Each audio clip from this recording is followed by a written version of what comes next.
Y'all, we live in difficult times. There's war, political unrest, the pandemic, poverty, families being torn, communities ripped by gun violence and people dying every day, police, injustice. It's all bringing so much pain. But y'all, we can look inside our minds and we can understand who we are, become better, and do this thing like we've never done it before. But it all starts with our mental health, and I know we can do it. I believe in you because I believe in me, and I believe in us.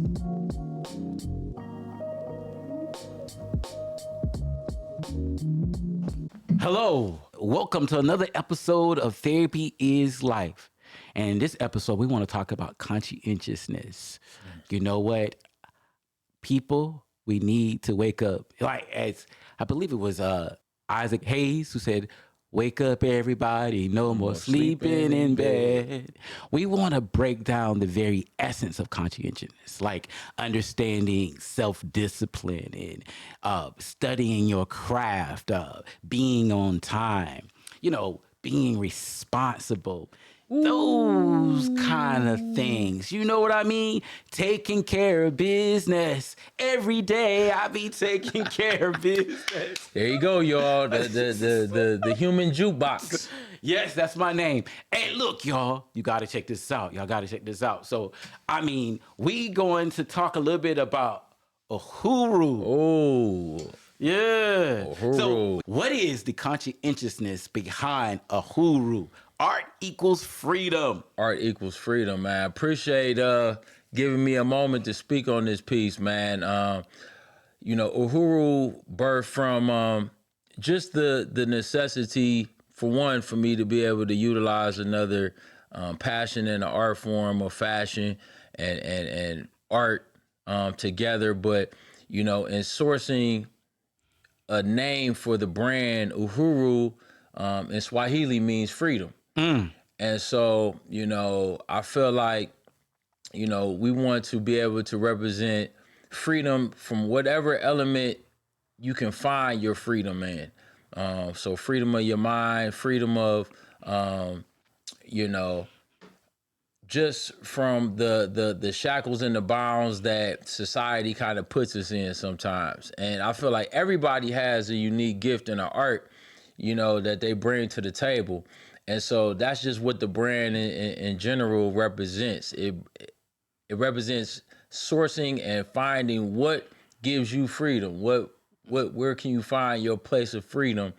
And it's art in each piece, that we create. Each piece is created just from a free spirit of creativity.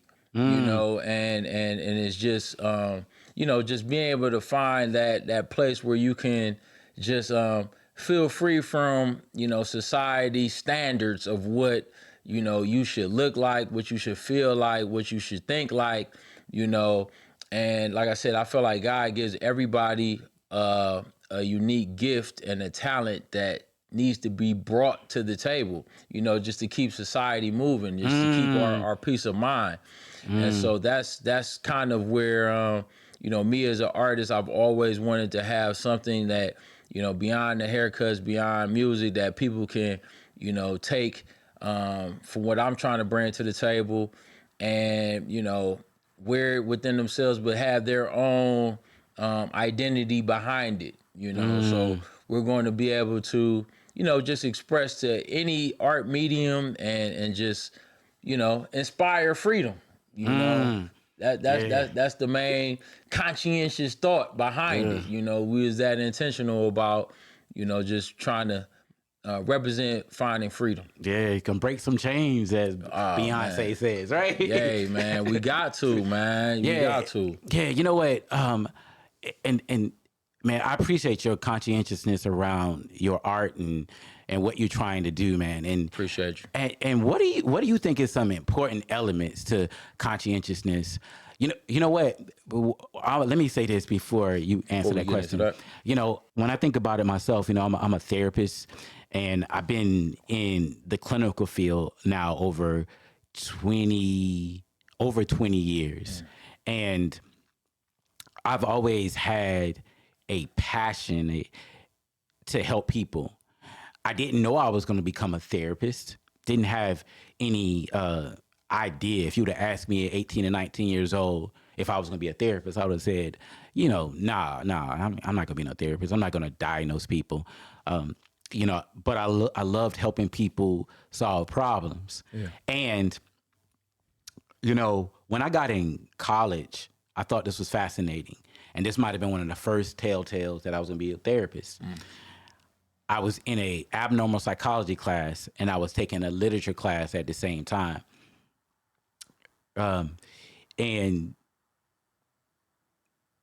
when I was in that class, I was looking at Hamlet, Shakespearean play. After reading it, after exploring some of the ideas I had learned in psychology, I wrote a paper making the argument that Hamlet had bipolar depression. Oh, wow. Where'd you get that perspective from? Where Just understanding. I'm not really hip to Hamlet. Understanding the story. So, understanding the story and some of his different challenges he had and things he saw, I made the argument because bipolar depression, we talk about the ideas of having challenges with mood stability and irritability, making decisions without taking time to really adequately judge potential consequences and outcomes. Okay. So I saw this in him and I wrote it. Never at the time thinking I would end up being a therapist. Obviously, growing up in a very family environment where spirituality and helping people was very much a part of what my family did. Yeah. Very much. I didn't see that. I actually saw myself being an attorney. Okay. That's how I saw myself going. But life kind of moved its way towards me being being a therapist, and I ended up getting a job with the county. Getting an opportunity to go to grad school, and ended up being a free ride. And it was a master's clinical social work program, and I got there, I bust my behind in that program. And of course, after doing that, you had to go and do all these clinical hours and you had to take in this exam. And a lot of people, have difficulties with that exam. And I remember somebody telling me, "Oh, Gerald, you'll be a good social worker. You have that stuff that we can't teach. Mm-hmm. You have that stuff that we can't teach, but I don't know if you'll pass that clinical exam." So took it one time, failed it. Second time I took it, but I only failed it by 1 point. Oh, wow. Okay. So that was like, oh, well, what's up? That's just a little bit more study. So the third time I did it, I didn't necessarily study the way I did the first two times, but what I did, I just focused on how to take the test more so than the information. Passed it, and ever since then, I've been going down this road, and I think about it like that scholarship. I was trying to get into law school. I didn't see that happening, but it happened. Okay. And so here I was, and then, but once I got here, it was like the whole time, there was always this conscientiousness about being able to help people and this desire and drive. And once I got here, I wanted to be good in what I was doing. So I knew it was more than just my natural talents, that I was going to have to continue to study and get to know more information about what it meant to be a therapist and to be a better person. Right. And so being on time, studying my craft, as I think his name is Sean Covey in the 7 Habits of Highly Effective People, sharpening the saw, right. Making yourself get better, more realizing I needed to chasing the excellence in it. Taking the excellence in it, exactly. also realizing the importance of making those connections with other people and trying to, as I improve myself, trying to help improve them also, right? Taking responsibility for the things that I could take responsibility for to make myself better at what I do. Right. Those are some of the things I took as being important. And I feel like those things are critical for whatever role in life that you take. Yeah. And thus, conscientiousness, I feel like is good for us in our careers, but it's also good for us in our relationships, man. But just to, but what's your thoughts on that? No, I mean, I agree with it. It made me think about a couple of points. Like, one of the coldest books that I read was Rick Warren's Purpose Driven Life. And, it kind of made me connect to my path to become a barber and the other things that I've been able to do, even currently to this day with a huru. But it's like, at a young age, for me, I was the only child, first off. So I had a lot of alone time. I had a lot of time to just think to myself and have a lot of creative thoughts. And, watching both of my parents kind of operate in their perspective gifts and talents kind of inspired me to find out something that, I was going to be passionate about too, for myself. It's funny, in preschool, when they do the little, what are you going to be when you grow up? I picked attorney too, right? I thought I was going to be a lawyer at one point because I like, as a kid, kind of like getting in front of my parents and talking and kind of performing. So they were like, you might be an attorney. So I roll with it.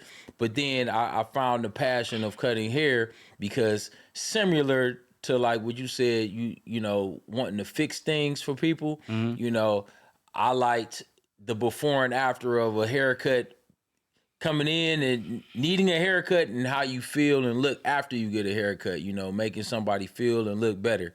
But it was like something else that connected to that was something I heard Steve Harvey say, and I probably said this before too, that Steve Harvey was talking about when you chasing your purpose, you got to find out what did God allow you to do with the least amount of effort. Meaning like whatever skill set you have or thing that you're good at is something that you just have as a natural talent. Something that you just do without even forcing yourself. Like you said, you had a natural gift to be able to speak into people and to just pour into people from a therapeutic standpoint, And so like, that's just finding your natural gift. But then once you find that, it's taking it to the next level and the conscientiousness of trying to perfect that and be proficient in it and be, good at it. Exactly. It's more than just, saying I'm an artist and knowing that I could draw.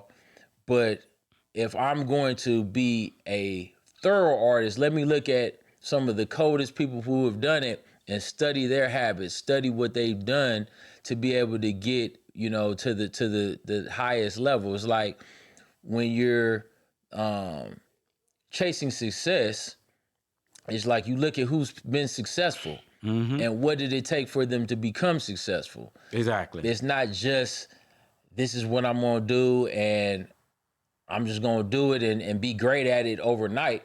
Exactly. It takes the long nights, the early mornings, the consistency of trying to perfect that skill set or that career path in order to be able to be excellent in it. So, for me, it's just always been about when I find my passion, when I find out, what gifts and talents God has given me that I want to be able to be proficient in, then it's about putting in that work ethic behind that in order to be great at it. Exactly, man. Exactly. And that's what, when we think about conscientiousness and people like LeBron James or Michael Jordan, Perfect example. They're talented. Because I think a lot of people think just because I'm talented or just because I look a certain way or that it's going to afford me greatness. Yeah. Versus you gotta be conscientious about it. You gotta because that's what separates you from the rest. Absolutely. That work ethic, that desire, that drive, that self-discipline Yeah. No, to dude. study your craft. That's what separates you. I was when I was in high school playing football, right? My senior year, what was it? Senior year, junior and senior year. There was a freshman who came in, and at the time I was one of the leaders of the team. I was, the captain of the football team, and I thought I had a pretty decent path to going to the next level. But when this freshman came in, this dude's work ethic and dedication towards being the best athlete was so above what I was on. I knew he was going to the next level because he came in and was just, calling me as a freshman. Mind you, he's 2 years younger than me at the time. And he knowing that I'm one of the leaders of the team, he would call me. He didn't drive. He was like, hey, man, I want to go work out first thing in the morning. I'm like, work out first thing in the morning? Like, we don't have training until after school. Like, yeah, man, but I want to go to school like 6 in the morning and, go lift weights. I'm like, really? Okay. This was a new concept to me at the time. Nobody had came to me with trying to work out, during times that the coach didn't demand us to work out. And, he came into high school with that type of mentality. And so that allowed me to see what a D1, professional talent, that drive, and nobody was telling him at the time to do this. This was just within his own rights. This same dude ended up getting the full ride to Ohio State. This same dude ended up going to the NFL and played 4 years professionally, my dude Roy Hall. And it just, when I see kids nowadays, when I do mentorship, and these kids talk about, man, I want to be a pro athlete. I'm trying to go to the NBA. But dude, you don't work out, you don't do the extra stuff that it takes to get to that level. I know y'all just talking. Exactly. There's levels to that. And like you said, a LeBron, a Michael Jordan, those type of athletes, that level of greatness, it goes beyond what the average person is even trying to do. You want to reach greatness, you're pushing the limits past what somebody is telling you is the standard. You're pushing yourself to that next level. Yeah, and a lot of times we'll think of people that we might consider to be quote unquote geniuses, and we would think that they just that smart and they can just figure this stuff out. But but many people who become like rocket scientists, and when you think of those individuals, when you read some of their stories, they'll tell you, man, they was up all night working on this, working on that, and they kept failing at stuff, but they had a passion for it and they really wanted to do it. So we can't just sit here and think, wow, I mean, whether you ever heard the Ben Carson story? The brain surgeon. Yeah, brain surgeon. Yeah, man. And he was, I think he was one of the first people to do a surgery where he had to these twins, that they were born joined together. Right. He separated them. Yeah. He was one of the first people to do that, man. But that dude put a lot of work and energy in that. I can only imagine. He just didn't become that. And life is so much about that understanding that the process and walking it versus saying, I'm going to be successful just because I want to do something. Yeah. With that being said, next few minutes or so, man, I really want to hit on how conscientiousness is critical to our relationships and making our relationships work. And one of the first things I think of when I think of conscientiousness in relationships is paying attention to detail. So, because when you pay attention to detail, you know your friend, you know your partner, you know your loved ones. Because if you don't know them, then yeah, I mean, what are you really doing? But okay. So when you say conscientiousness into relationships, right, being aware of maybe the likes, the dislikes, Yes. you know, being able to be aware of, you know, things that I think of what is it? The love languages, Right, exactly. right? The love languages piece where it's like you got to be intentional on finding out what fills their love tank up, Right. right?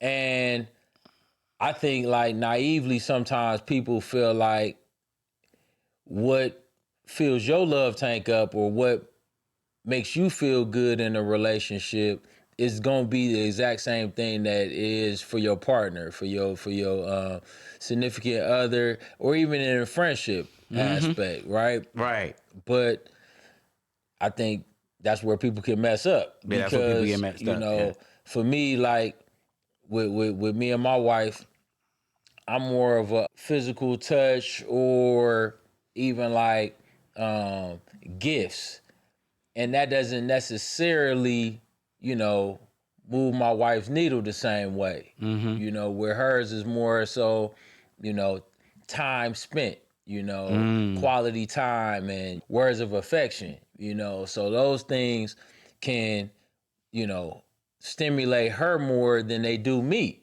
you know. And sometimes it takes you being conscientious enough because there's been times where, you know, I done got my wife a cold present and I'm thinking like, oh yeah, I'm gonna kill her with this one. Like she gonna and she'll like it, you know, and she'll be thankful for it. But it's not the same reception that and sometimes that might throw me off if I don't get the reception that I thought it deserved because this is what I would have liked. You know what I'm saying? Exactly. In that moment, just the surprise of a gift or something like that, where I think people can get that misconstrued that things that make you feel good don't necessarily work in making them feel good. You got to be that conscientious, right? Right. To know what really fills they love tank up. Exactly. You gotta pay attention to detail and then be intentional like about those things. You so that because you in when you are conscientious about something, we've been talking about this the whole time. You have a passion or we have a joy for being in a particular role, and now you want to do the role right. If I want to be a husband, let me be a good husband. If I want to be a boyfriend, let me be a good boyfriend. Or if I want to be, you know, a good friend, let me be a good friend. So what does it take for me to be good in this particular role? So understanding your friend, understanding your loved one, and being intentional about your actions. And you know, sometimes, you know, because look, somebody will come in my office and I'm talking to dudes, right? And they'd be like, man, I ain't getting enough sex. Right? No doubt. Yeah. Hot topic. Hot topic. Yeah. I ain't getting enough sex. But you ask them about their approach. Well, how do you approach her? Yeah. Oh yeah. So you come in the house, you say hello, you go to the room, you do your thing, and you really don't connect. Then y'all get in the bed. Yep. You want to be you want to get it on, and then but she's saying, well, I don't feel like we really connected, and because you wasn't paying attention, you wasn't being conscientious about her, and a person might say, well, hey, well, I'm just doing that to get what I want. But remember we talked about reciprocity. Yeah. In relationships, to get what you want, there's some things you have to do. You have to be agreeable. Absolutely. And you have to be open. You have to nurture the environment to get what you want. You know, you don't just go into a safe and open it up. You have to know the combination. Absolutely. Hey, it's kind of like I forget if it's in the art. I get these concepts confused sometimes where it comes from. Either it's the art of war or it's another book that's kind of similar with learning about, you know, it's not like some people might look at it from like you manipulating the situation, but it's not necessarily manipulation to win people over to what you want. It's kind of like you got to give them what they want. If you give them what they want, then in return, it's going to come back in your favor to what you want. Yeah, you know what? And yeah, that's such a good point. And to your point, I want to say this. Manipulation is based on a lie. If you genuinely care about this person and you are conscientious about what their needs are, and you realize that by being conscientious to this person's needs, it helps you get what you want. Yeah. Well, that's what you're supposed to do. That's what you're supposed to do. But if in our manipulation, I really see that as being established when I tell you a lie in order to get my needs met. Okay. I'm not being honest. Yeah. That's manipulation. I got you. I got you. Because look, like here's But a lot of people think about it like that. They look at it like manipulation, but like look at it like this, and let me put a scenario out there, and you let me know if this manipulation or not. If you work in a job and say you trying to get a raise at the job, now your boss is in control of you getting that raise. Now you see your boss coming to work every day with a medium Starbucks coffee, and you observe that this is what your boss likes. Let me start bringing my boss some medium coffee every day just to warm them over a little bit. You know what I'm saying? Like, get them on my good side. And then when I'm coming to them, hey, boss, I've been working this job, for a while, and, I think I'm due a raise. Well, you done filled they love tank up for about a month straight on bringing that coffee to work for them. Is that manipulating the situation, or is that, I think that's being conscientious. I think that is trying to have influence, but I also think that's looking at the reality of the workspace. Because typically we can talk about people having fair and equal access to opportunities based on their skill set. Yeah. If you want to go there. Right. But in reality, it's who you know. It's who you connect with. And so at the end of the day, I think in the work environment, I think you're trying to influence people to get them where you want to go. Now, you're not coming out saying, hey, if I give you this coffee, look, you're going to give me a job. I'll do this every day. But I think you are trying to influence the situation. But when I think of manipulation, I think of that there's this tactic where you intentionally mislead people or provide information just to get something to go your way. Right. But if I get a coffee and I know that I may not get the opportunity, but I'm influencing my possibility, hey, I understand that. But he might see me as just being nice, and he may never give me the promotion, or she may never give me the raise. Right. But when it's winning people over though. It's winning people over. It's still putting more favor on your side than you probably had before. Yeah, right. And I also feel like everything in life is good to I'm always cautious about good and evil in this regard, because I feel like there's a time and space for about every type of thing, and knowing when to do it. So I think that's healthy form of trying to influence what the outcomes. But then I think there's things that can become unhealthy. Like, for example, when you did something really wrong to your partner, your wife, and then you intentionally, as BK Watts would say, you intentionally played I'm sorry, this is what happened to me, I'm going through all of this, but you don't really mean it. Yeah. You're not really going to change your behavior. See, that's manipulation, because your intentions are not to change or do good. Right. Your intentions is just to get this person not to feel bad and be open in the way you need them to be open, but it's not sincere, right? Yeah, right. Like the person giving the coffee,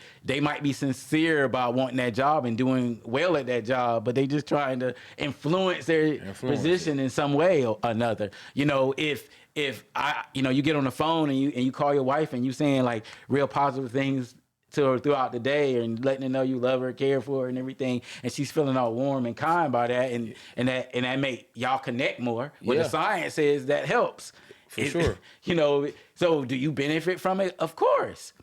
Message, brothers, y'all better go ahead and give your wife them kind words so you can get what you trying to get at the end of the night. Them compliments and all that type of stuff goes a long way. But being good at what you do, understanding your partner and being good at what you do, that's conscientiousness. And I think we have to do that. If you say you're going to do something, do it. Yeah. Wait, reset. He always on that, right?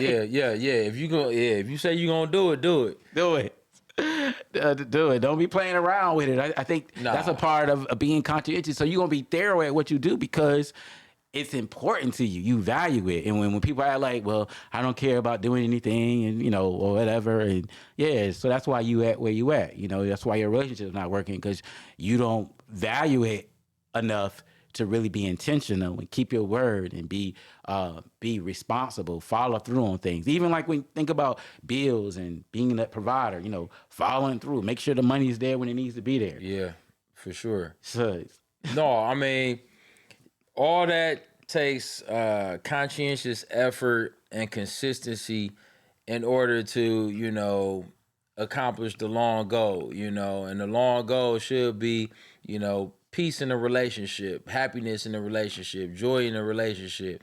And the only way you're going to get that is if you really take the effort to learn who you dealing with, learn who that person is. If you get stuck in it's my way or the highway, or stuck in, not really learning who you dealing with, man, you gonna keep bumping your head against the wall. yeah. And another thing I'll say about conscientiousness, if you are like considering relationships or friendships and you realize a person is not really don't have any sense of conscientiousness about themselves, they don't seem to have a passion and nothing seems to be important to them, and you find yourself having to make them or feel like you have to push them to be conscientious, Right.